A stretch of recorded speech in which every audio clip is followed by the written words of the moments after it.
bħala Partit Nazzjonalista, bħala grupp parlamentari nazzjonalista, se nkunu qegħdin fil-Parlament biex nagħmlu dmirna lejn is-soċjetà Maltija, nagħmlu dmirna lejn il-poplu Malti u Għawċi, u se nkunu qegħdin nivvotaw kontra din l-emenda għaliex din l-emenda ma fijiex kif irridu aħna illi nsalvaw il-ħajja tal-om u tat-tarbija.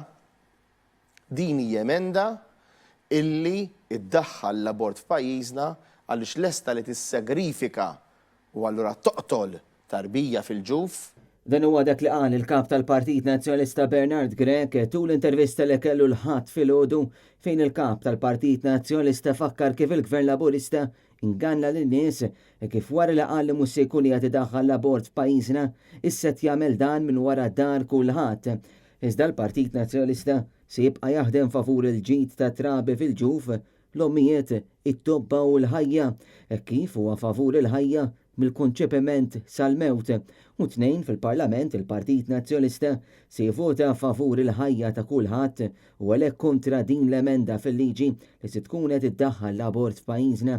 Illum li Robert Abela diġà jaf li hawn oppożizzjoni kbira għal-liġi tal-abort f'pajjiżna, jmissu u messu irtira din il-liġi, mhux iressaqa għat-tieni qari anki għax jaf li għandu delegati laboristi illi huma kontrih, għandu membri parlamentari wkoll illi mhumiex kuntenti. Mistoqsiet dwar l-isfidi tal-persuni li nsabu f'riskju ta' faqar, il-kap tal-Partit Nazzjonalista fakkar li f'dawn l-aħħar 10 snin in-nies li nsabu f'riskju ta' faqar dejjem qiegħed jiżdied. U hemm bżonn iva politika onesta. Għaliex titħaq kemm titħaq bin-nies kif jħobb jagħmel Robert Abela, min qiegħed ibati jaf li għandu realtà diffiċli. U xi ngħidu għall-housing. F'dawn l-10 snin daw, kemm għamlu jonis tal-housing? Ftit li xejn, kważi xejn. Għaliex? Għaliex mhix priorità għan-nies, mhix priorità li min qiegħed ibati min għandu diffikultajiet jiġi mejjun bis-serjetà.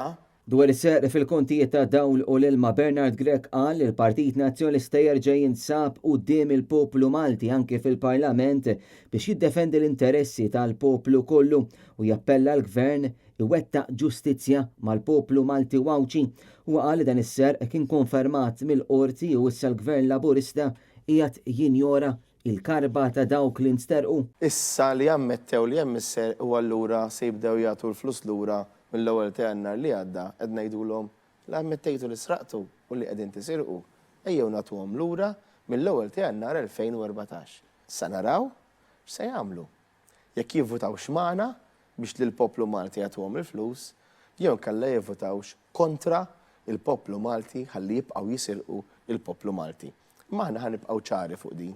Huwa fakkar kif il-Partit Nazzjonalista kien dak il-partit li mexxa l-pajjiżna l-qudiem u tenna li l-Partit Nazzjonalista dejjem emmen fil-Kunsill Lokali u għalhekk fl-aħħar jiem pubblicà dokument b'46 proposta studjata u spjegata fit-dettall bilan li tejjeb is-sistema tal-gvernijiet lokali. Biex issa għandna dokument b'saħħtu kif aħna naraw nistgħu nkomplu ntejbu nerġgħu il-gvernijiet lokali, il-kunsilli lokali f'pajjiżna biex meta niġu biex nikkontestaw elezzjoni ta' kunsilli lokali jekk Alla jrid fl-2024, mhux nikkontestaw hekk għax hemm elezzjoni ma nikkontestaw għaliex bħala partit nemnu fil-kunsilli lokali.